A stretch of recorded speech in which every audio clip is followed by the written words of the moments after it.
휴가에서 복귀한 문재인 대통령이 트럼프 미 대통령과 전화통화를 했습니다. 북한의 ICBM 그리고 핵 문제 등 한반도 현안에 대해서 폭넓은 의견을 나눴습니다. 한미 FTA 문제에도 트럼프가 또 들고 나왔네요. 국민의당은 안철수 전 대표의 전당대회 출마를 놓고 집안 싸움이 격화되고 있습니다. 지금부터 이기정 선임 기자, 김만흠 한국정치아카데미 원장과 함께 자세한 정치권 상황 짚어보겠습니다. 안녕하십니까? 안녕하세요. 네, 안녕하세요. 앞서 박수현 대변인의 브리핑을 통해서 살펴봤습니다만 그동안 휴가라도 전화 통화는 해야 되는 것 아니냐 이런 논란도 있었습니다만 네. 오늘 한미 간의 관계에 관해서 이 공조를 다시 한번 확인하는 자리가 됐죠? 그렇습니다. 지난번 북한의 ICBM급 미사일 도발 이후에 사실 미국 트럼프 대통령과 일본의 아베 총리가 긴급 전화 통화를 50여 분간 하지 않았습니까? 그때 당시에 이제 우리가 전화 통화를 안 이루어지지 않은 거 보고 일부 비판하는 분들은 바로 이것이 바로 코리아 패싱 아니냐, 그 국제 현안에 대해서 왜 우리는 긴급 전화를 안 하느냐 했는데 그때 당시 이제 문재인 대통령은 그들이 이제 휴가를 갖고. 휴가를 5일간 마치고 왔고 이제 트럼프 대통령은 지금 현재 17일간의 장기 휴가 중입니다. 네. 이 상황에서 문재인 대통령이 휴가에서 돌아오자마자 바로 트럼프 대통령과 이 북핵 현안 문제, 미사일 문제 현안 토론을 함으로써 바로 이런 코리아 패싱에 대한 어떤 우려 이런 것들을 불식시키는 그런 계기를 마련했다 이렇게 생각되고요. 예. 굉장히 56분간에 걸친 긴 전화 통화 내용 지금 박수현 대변인이 디브리핑을 했지만은 이 내용을 보면은 앞으로 이제 양국 관계가 좀 더 많이 진전되면서 대화도 이루어지고 서로 초청도 하고 이런 내용을 보면은 패싱은 어느 정도 코리아 패싱은 불식되는 거 아니냐 이런 예상을 해볼 수 있습니다. 예, 어떻게 보세요? 두 사람 간의 정치적 해석을 하자면 그 전화 통화 어떤 해석을 하시겠습니까? 특별하게 새로운 내용은 없는 것 같고요. 최근 상황에 대해서 양국 대통령끼리 서로 뭔가 정리하면서 의견을 주고받는 그런 내용 같습니다. 아시겠지만 조금 전에 박수현 대변인 발표 내용 중에서 맨 먼저 모두에 나왔던 것은 최근에 유엔 안보리 대북 제재 결의안 관련 얘기죠. 아시겠지만 역대 가장 지금 강화된 북한에 대한 제재 사항인데 이것을 어떻게 공조해서 강하게 지금 관철시킬 것인가. 그래서 예전에 보면은 일정하게 압박과 개입이라는 단어를 썼는데요. 예. 지금 오늘은 보니까 압박과 제재라는 단어를 많이 썼어요. 북한 문제에 대해서. 그래서 최근에 유엔 결의안 관련해가지고 공조를 통해서 강하게 관철을 시키자 이런 것인데 이렇게 나왔을 때 북한의 행동을 어떻게 이끌어낼 수 있을 것인가 관건이 되겠고요. 또 한미 간의 직접적인 서로 협의 사항들이 있죠. 미사일 협정, 지침 같은 개정 같은 문제도 거론됐던 것 같고요. 늘 현안이 되고 있는 한미 간 FTA 문제도 이 틈에도 같이 보니까 예. 같이 꺼내서 개정 얘기를 트럼프가 꺼냈네요. 예. 자, 그리고 문재인 대통령이 트럼프 대통령이 이제 방한을 초청을 했습니다. 평창 동계올림픽을 계기로 지난번에 이제 미국 방문했을 때도 얘기를 했습니다만 네. 앞으로 트럼프 대통령의 이 자국에서의 정치적 어떤 위상에 흔들림이 없다면 평창 동계올림픽 때쯤에는 한번 좀 방안을 그 전에라도 했으면 네. 하는 게 우리 정부의 입장 아니겠습니까? 네, 우리 정부에서 사전 이런 부분은 이제 전화 통화 때 우연이 되는 것이 아니라 예. 외교 관계자들이 물밑에서 사전에 접촉하면서 충분히 일정을 논의해 가면서 전화 통화 내용이 된 내용이기 때문에 그렇겠죠. 아마 트럼프 대통령이 동계올림픽 때쯤에는 방한을 하지 않을까 이런 생각이 들고요. 예. 그 과정에도 또 이 문제뿐만 아니라 이제 조만간에 또 이제 아베 총리와도 통화를 또 해야 되는 그런 일정이 있지 않습니까? 아베 쪽에서도 통화를 원한다고 했으니까 이런 식으로 국제 간의 어떤 굉장한 활발한 논의가 있을 것으로 예상됩니다. 예, 알겠습니다.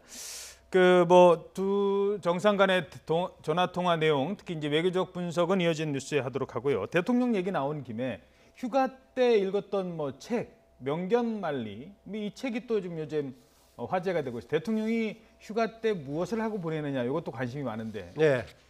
대통령이 그러니까 청와대 측에서 전략적으로 소개한 내용이라고 볼 수 있겠습니다. 네. 명견만리 KBS의 프로그램 제목이죠, 사실은요. 예. 거기에다가 여러 가지 지금 사회적인 전망, 미래에 관한 트렌드, 석학 전문가들이 나와서 강연했던 내용을 모아서 책으로 냈나 본데요. 그 책 내용을 가지고 지금 미래에 관한 트렌드에 관해서 모두가 같이 봤으면 좋겠다. 굉장히 좋은 내용 같습니다.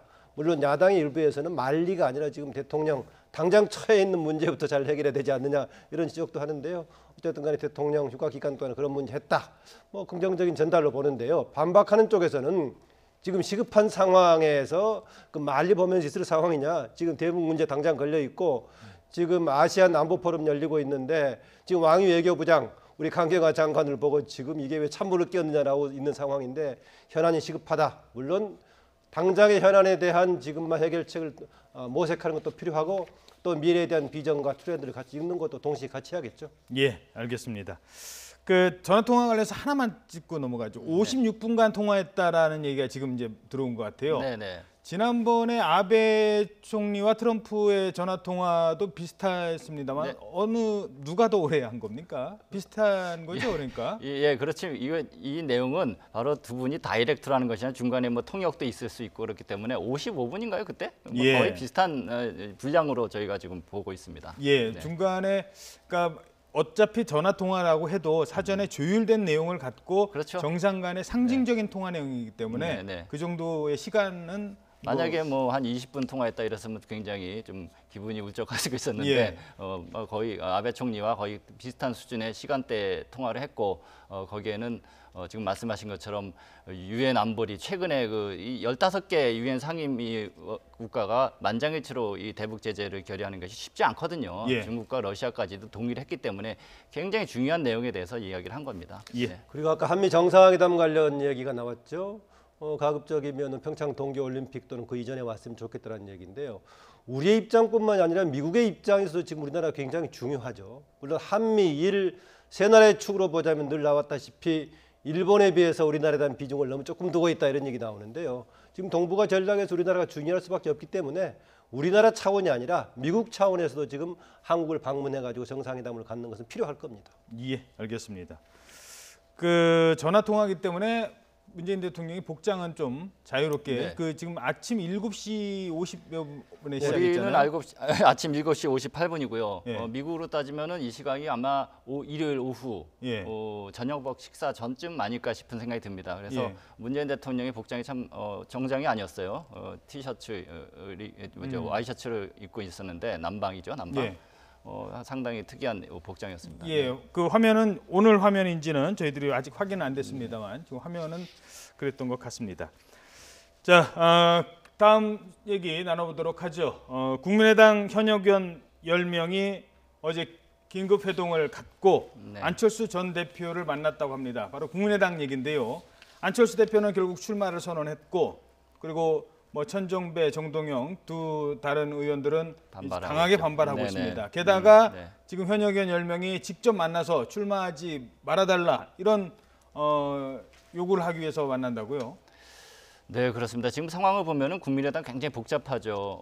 어떻게 보면은 사실상 심리적인 어떤 분당을 고려하면서 지금 그런 것들이 시작된 것이 아닌가 위기가 생각이 드는데 조배숙, 장병환 의원 등 이제 10여 명의 의원들이 계속 만나고 있지 않습니까? 그리고 오늘은 안철수 전 대표를 만나서 출마를 좀 사퇴해달라. 왜냐하면 이 대선 패배한 지 얼마 됐습니까? 3개월밖에 안 됐고 이런 데에 대한 성찰이나 이제 자성이 그거 없이 바로 당의 대표로 출마한다는 것이 말이 되느냐. 국민 민심이 그렇게 호락호락하지 않다. 이런 차원에서 출마를 이제 저지하고자 만나려고 하는데 안철수 전 대표로서는 이미 선언한 거 아닙니까? 그렇죠. 지금 와서 다시 물른다는 것은 또 이것도 이야기가 좀 어려울 것 같습니다. 그래서 아마 이제 와서 출마 번복할 수도 없는 상황이기 때문에 서로 이제 어떤 명분을 쌓아나가는 그런 한 단계씩 쌓아나가는 과정이 아닌가 이런 생각이 듭니다. 예. 만약에 이제 안철수 대표가 전 대표가 출마를 강행한다 하면은 분당도 될 수 있고, 우린 당신을 출당시킬 수도 있다 이런 뭐 이런 압박도 할 수 나오겠죠. 있고 여러 가지 예. 얘기가 있을 것 같습니다. 예. 네. 자, 그러면 각자의 입장에 대해서 하나하나 나눠보도록 하겠습니다. 먼저 당권 도전을 이미 선언했던 천정배, 정동영, 안철수 세 후보죠. 세 사람이 시차를 두고 각각 간담회를 어제 열었습니다. 어떤 얘기가 나왔을까요? 먼저 출마를 반대하고 있는 천정배, 정동영 두 의원의 발언부터 들어보시겠습니다. 대선 패배에 책임을 지고 물러난 당대표 자리를 대선 패배에 대해 무한 책임을 져야 하는 대선 후보가 차지하겠다고 나서는 것을 여러분들은 이해할 수 있으십니까? 국민의당은 지난 1년 반 동안에 사당화의 그림자가 지배했습니다. 정치적 책임을 지지 않고 아무 때나 출마할 수 있고 당선될 수 있다면 그것이 사당화의 증거가 아니고 무엇이겠습니까? 이런 지도력을 또 1년, 2년 가지고 간다는 것은 국민의당이 소멸로 가는 것을 의미합니다. 예, 당이 소멸될 것이다 이런 얘기까지 나왔는데요. 자, 뭐 천정배, 정동영 두 사람은 왜 일단 안철수는 왜 안 된다라고 하는 겁니까? 일단 그 이번에 전당대회라는 것이 지난 대선 이후에 패배한 이후에 새로운 지도부를 뽑는 건데 대선에 패배했던 당사자가 바로 지금 나온다는 게 얘기가 되느냐, 뭐 일리가 있는 얘기입니다.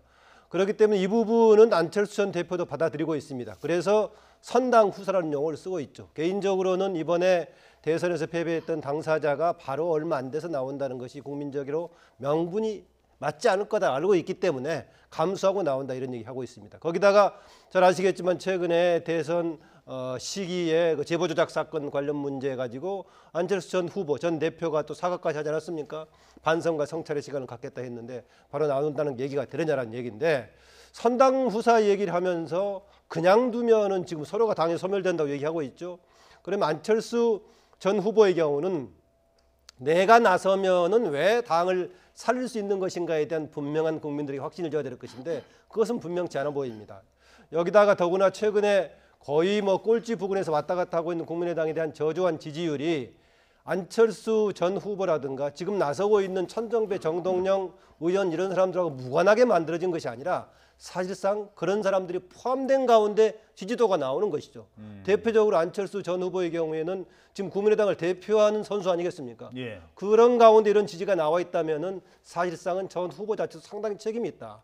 또 지금 전대에 나오겠다고 선언한 천정배, 정동영 의원 등의 경우도 당에서 전에 당 대표까지 했던 분들이면은 당의 이 지경 상황이 있다면은 본인들도 책임이 있을 것인데 마치 다른 데 책임 있는 것처럼 얘기하지고 50보 100보 같아 보입니다. 예, 자 그러면 여기서 안철수 전 대표의 얘기도 들어보도록 하죠. 의사 출신이어서 그런가요? 환자가 위급할 때 상황을 좀 비교를 하게 됐습니다. 직접 얘기 들어보도록 하겠습니다. 보약 먹고 편안하게 이렇게 있는 것보다 오히려 독배라도 마시겠다. 환자가 심장이 정지돼서 쓰러졌을 때 웬만해서는 심장이 다시 안 뜁니다. 전기 충격을 줘야 됩니다. 자, 전기 충격을 줘야 할 때다. 네, 그리고 네. 본인이 지금 그래서 나오는 거다라고 얘기하는데 무슨 얘기입니까? 예. 지금 뭐 정찬배 앵커 말씀하신 것처럼 아마 의사 출신이니까 예. 본인이 그런 것들을 비유를 한 것 같습니다. 지금 국민의당 보면은 지지율이 뭐 4%, 5% 이거를 의학적으로 뭐 또 다시 설명한다면 바이탈 수치가 한 5% 정도 되는 거 아닙니까? 거의 뭐 심장이 정지됐다 이런 상황이다. 그래서 이럴 때 전기 충격을 줘서 다시 살려야 된다 이런 설명을 한 건데요. 이 처방에 대해서 이제 각자 입장이 다른 거죠. 안철수 전 대표 같은 경우는 같은 소멸론을 놓고도 국민의당 소멸에 대해서도 이대로 가면 이제 국민의당은 민주당 쪽으로 통합 대신은 흡수되는 거 아니냐 이런 우려를 굉장히 많이 하고 있습니다. 왜냐하면 최근에 그 추경이라든지 인사청문회라든지 이런 과정을 보면은 처음에는 굉장히 요란하고 시끄럽게 이 부분에 대해서 견제도 할 것 같았는데 나중에 뭐 어떻게든지 슬그머니 뭐 다 협조하는 분위기가 됐고 이러다 보니까 안철수 전 대표로서는 결국은 이제 뿌리가 같은 정당의 그 사람들이 많이 있는 국민의당의 이제 호남 출신 의원들 중심으로 해서 민주당 쪽으로 이렇게 흡수되는 것이 아닌가 하는 데에 대한 강한 거부감, 불안 의식을 갖고 있는 것 같습니다. 예. 그러다 보니까 지금 출마했다. 자, 그러면 뭐 시간 관계상 두 가지만 짚어보죠. 첫 번째 안철수 전 대표의 당선 가능성. 그리고 또 하나는 천정배, 정동영 두 사람의 지금은 이제 같이 협공에 나서기 위해서 손을 맞잡고 있는데 이 두 사람은 계속 손을 맞잡고 이 당 대표 경선하는 날까지 전당대회 날까지 계속 갈 것인지 뭐 아무거나 먼저 어떤 것부터 말씀해 주시겠습니까? 일단 전대 준비를 맡고 있는 황교안 의원을 중심으로 해서 전대 규칙에 관해서 어떤 방식으로 할 것인가 일단 변수가 될 겁니다. 예. 만약에 결선 투표 방식이 있다고 한다면은 사전에 선을 잡을 필요가 없겠죠. 그래서 결선에 가는 사람을 지원하는 방향으로 갈 테니까요. 그럼에도 불구하고 계속 지금 안철수 후보가 마지막까지 간다고 했을 경우에는 정동영, 천정배 후보 간에 어떤 방식이든 결선 투표 방식이든 아니면 사전 단일화 방식이든 간에 단일화할 가능성은 있다라는 건데 문제는 지금 안철수 전 후보, 전 대표가 출마하는 것이 좀 뭔가 명분이 맞지 않다 하는 것인데 대신 천정배, 정동영 두 후보가 지금 대표 후보가 과연 국민의당을 살릴 수 있기 위해서 무슨 비전을 제시할 수 있는 것인가, 과연 믿음을 줄 수 있을 것인가, 저는 이게 일차적인 변수라고 봅니다. 예. 만약에 여기에 대한 신뢰가 있었다면은 안철수 후보도 감히 좀 나서긴 어려웠을 것인데 기존 후보군들에 대한 뭔가 불신이 있어가지고 나온 거 아닌가 해서 스스로도 뭔가 좀 새로운 각오가 필요하지 않을까 그렇습니다. 예. 어떻게 보십니까? 두 사람의 연대 가능성 계속 이어질까요? 현재로서 8월 27일까지 아직 시간이 남아 있기 때문에 분명히 그 각자의 각을 세우고 나가겠죠. 그러나 현재 3자 구도로 만약에 치러지게 된다면은 제가 볼 때는 안철수 전 대표가 가장 유리한 구조에 있지 않나 생각은 듭니다. 그러나 만약에 말씀하신 것처럼 두 후보, 천정배, 정동영 후보가 만약에 단일화를 한다든지 또는 제3의 인물을 영입을 해갖고 안철수 전 대표의 그 출마의 부당성을 강조하면서 제3의 후보를 내세운다든지 그 하게 제3이라는 된다면은 거는 그러니까 안철수 전 대표와 색깔이 비슷한 중도 성향의 그쯤이 되겠죠. 아무래도 네. 그 안철수 전 대표가 나오게 된 과정 중에서 하나의 그 배경 중에는 천정배 의원이라든지 전 대표라든지 그 정동영 의원 같은 경우가 너무나 그 호남 색깔이 강하고 게다가 민주당 출신이기 때문에 민주당이 너무나 강하기 때문에 언제든지 민주당과 손을 잡을 수 있다는 그런 우려감을 갖고 있기 때문에 안철수 후보가 뛰어나온 거거든요. 그런 예. 차원에서 보면은 새로운 인물, 뭐 예를 들면은 뭐 손학규 전 대표라든지 이런 분도 나올 수 있다고 생각됩니다. 예. 가능성은. 하나만 더 짚어볼까요? 안철수 전 대표가 극중주의라는 얘기를 했어요. 극중주의가 일단 무슨 말입니까? 극중주의. 중도를 철저하게 지킨다 그런 말인데요. 사실 극단의 가운데라는 예, 겁니까? 그런데 뭐 영어를 우리식으로 번역하니까 별로 가감이 좋지 않는데요. 네. 뭐 보니까 원래 익스트림 센터 네. 이런 쪽으로 쓰는 것 같은데 그게 제가 봤던 자료들에서는 긍정적인 의미로 썼던 게 아니고요. 약간 비판적으로 지적했던 겁니다. 우리가 중도라고 했을 때에는 이념상의 중앙도 있지만은 태도에 있어서 뭔가 포용적인 태도를 같이 가져가는 겁니다. 우리가 어떤 이념 노선을 이야기할 때는 가지고 있는 형식상의 이념도 있지만은 그걸 뭐 대하는 태도도 있지 않습니까? 예. 상대적으로 중도는 어느 한쪽을 강하게 치우치지 않고 같이 포용하는 것인데 거기다 극을 붙여버리니까 네. 오히려 경직된 그런 태도를 보입니다. 그래서 오히려 마크롱 등에 이게 두고 극중주의라고 했던 것은 국제적인 논평에서 비판적으로 쓸 때 예. 포용적이지 않고 당신이 고집한다, 오히려 중도를 고집한다 해서 비판적으로 쓴 건데 그거를 안철수 후보가 갖다 쓰는 것을 적절하게 썼나 조금 논란 여지가 있어 우리가 보입니다. 통계학에서 뭐 더 어려운 얘기가 됐어요. 통계학에서요. 평균값이 있고 중간값이 있지 않습니까? 네. 평균값이라는 거는 사람들이 오른쪽으로 더 생각하면 한 75%까지는 그래도 가서 생각을 하는 게 평균값이지만 네. 중간값은 어떤 사안이 돼도 무조건 50을 생각한다는 거거든요. 네. 글쎄요. 극중주의가 가능합니까 정치에서? 그렇기 때문에 우리 이 현실 정치에서는 극중주의를 표방하는 정파가 없었던 것이죠. 만약에 그것이 굉장히 유효한 전략이라고 한다면은 기존의 어느 정당에서든지 극중주의를 표방했을 것입니다. 그러나 정치라는 것이 적과 나를 구분하는 측면도 있고 또한 여러 사안에 걸쳐서 분명히 자기 집토끼 산토끼 얘기하지 않습니까? 그렇게 끌어모으는 효과를 하다 보면은 극중주의는 어느 편도 내 편이 아닐 수가 있다 하는 이런 굉장히 예. 위험한 상황이 될 수가 있습니다. 사실 안철수 전 대표 같은 경우는 현재 극중주의를 표방하면서 또 한 가지는 그 안보는 보수, 경제는 뭐 진보, 정치는 개혁 이런 표방을 하지 않습니까? 그렇다 보니까 안보에 대해서는 그러면 바른정당하고 비슷하지 않느냐? 뭐 민주당과 국민의당은 결과적으로는 이제 김대중 전 대통령의 어떤 햇볕 정책을 계승하는 정당이라고 생각을 하는데 안보는 다시 보수다? 뭐 이상하지 않습니까? 그렇게 왔다 갔다 하다 보니까 안철수 후보를 비판하는 그런 목소리들이 나오는 것 같습니다. 예, 알겠습니다. 네, 지금까지 이기정 선임기자 그리고 김만흠 한국정치아카데미 원장이었습니다. 두 분 오늘 말씀 고맙습니다.